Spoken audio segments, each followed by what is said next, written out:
welcome to part 3 of our videos on acids and bases, and this time round we're actually looking at what the actual theory is that we're going to discuss. There are more than one theory of acids and bases. In SL we only look at one, which is Bronsted-Lowry theory.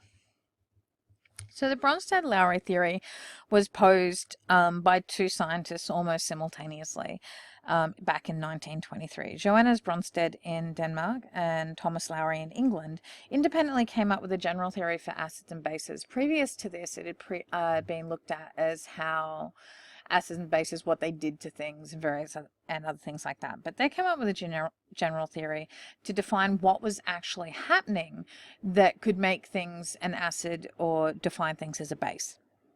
Their theory simply stated that an acid-base reaction involves the transfer of a hydrogen ion from one species to another. So any reaction where we see the transfer of a proton or a hydrogen ion is an acid and base reaction. The proton donor is the acid, so the species that gives up the proton, forming H+, is the acid, and the proton acceptor is called the base. So anything that accepts the proton is our base. A substance cannot act as an acid without a base present. So this means that in order for an acid-base reaction to occur, we have to have a proton donor and we have to have a proton acceptor. We can't just have protons going around and being protons. They have to go somewhere.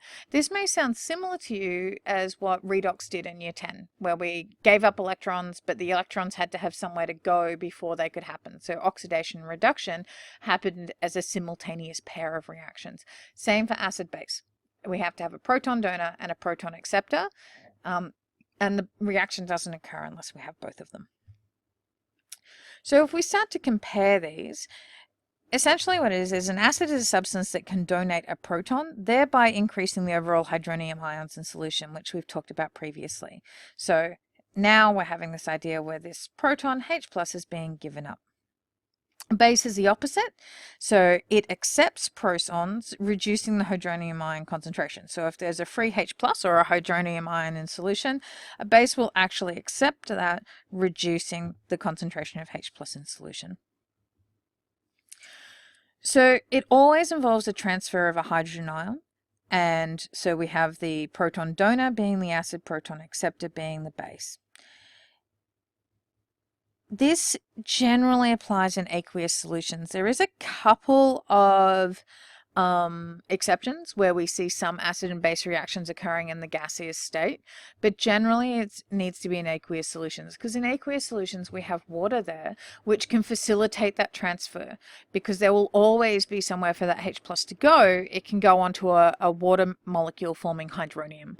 So we'll generally always see these occurring in aqueous solutions, like this example here where we have hydrochloric acid reacting with water to form hydronium and Cl-. In this case, water is acting as the base because it is accepting the proton from the HCl. So the water is now one proton higher than what it was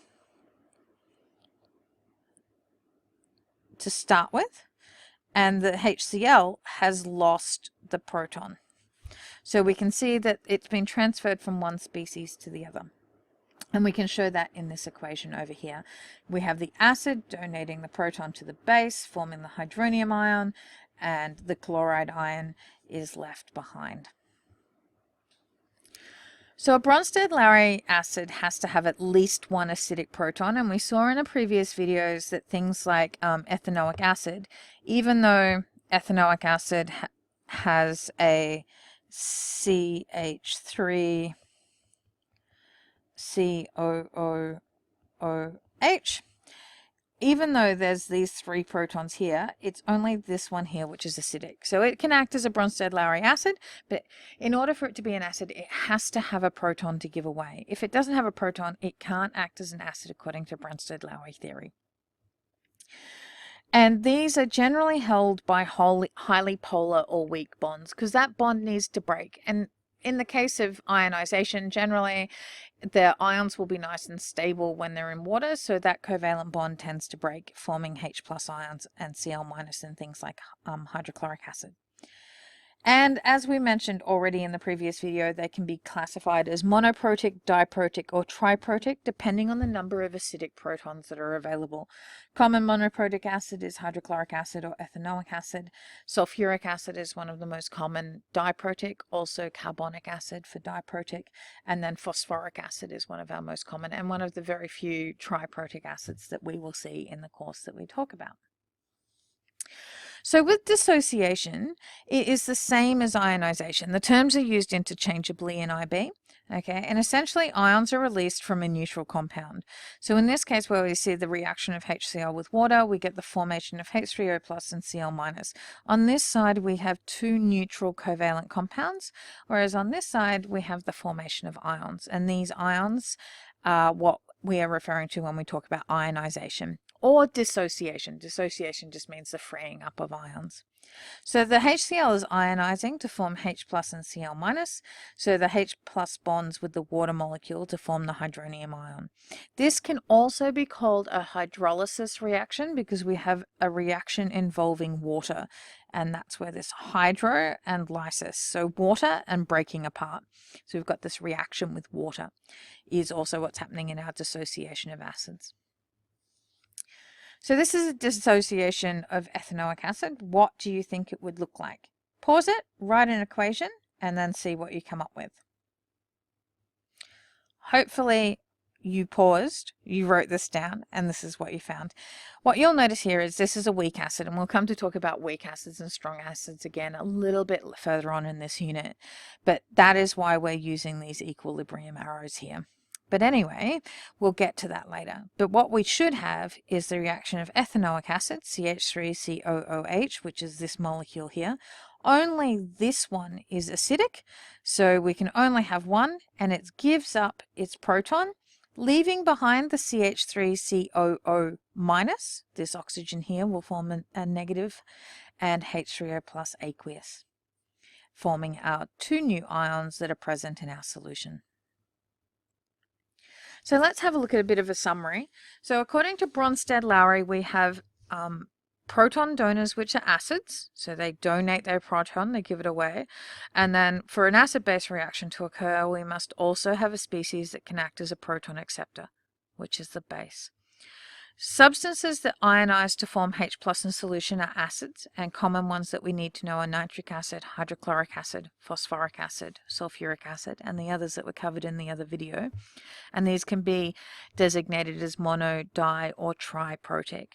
Acidic oxides, you may remember from periodicity, we talked about acidic oxides, and acidic oxides are things like NO2, NO3, SO2, SO3, and CO2.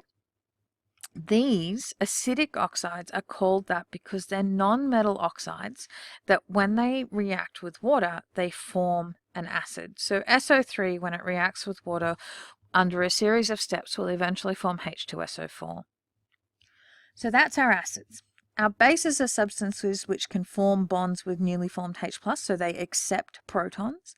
These are anything where we can have a negative charge, so our negative anions, that are able to have that free bonding position. They've got an extra electron around, so they can form a dative bond with the hydrogen. So these are carbonate ions, hydrogen carbonates, hydroxide ions, or even oxides. They generally have a non-bonding pair of electrons, okay? And in case, so things like ammonia or other amines can also act as bases. And then when a Bronsted-Lowry base accepts a proton, because the proton has no electron to share in the formation of a covalent bond, those bonds are always dative bonds.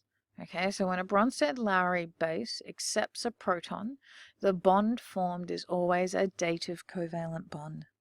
So that summarizes our Bronsted-Lowry acid and base definitions, and then we will move on to a little bit more in our theory in our next video.